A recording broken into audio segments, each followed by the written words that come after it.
নমস্কার। কবিগুরু রবীন্দ্রনাথ ঠাকুরের লেখা ফুল। কাল ছিল ডাল খালি, আজ ফুলে যায়। বল দেখি তুই মালিক, হয়েছে কেমন করে?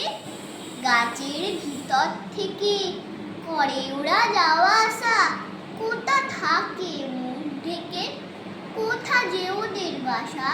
থাকে ওরা কান পেতে লুকুনো ঘরের কোণে, ডাক পড়ে বাতাসেতে, কি করে যে ওরা শোনে। দেরিয়াল শোনে নাচে, মুখ মেজে তাড়াতাড়ি, কত রঙে ওরা সাজে। চলে আসে ছেড়ে বাড়ি, ওদের সে ঘরখানি থাকে কি মাটির কাছে। দাদা বলে জানি জানি, সে ঘর আকাশে আছে। সেথা করে আসা যাওয়া নানা রঙা মেঘগুলি, আসে আলো আসে হাওয়া, গোপন দুয়ার। নমস্কার।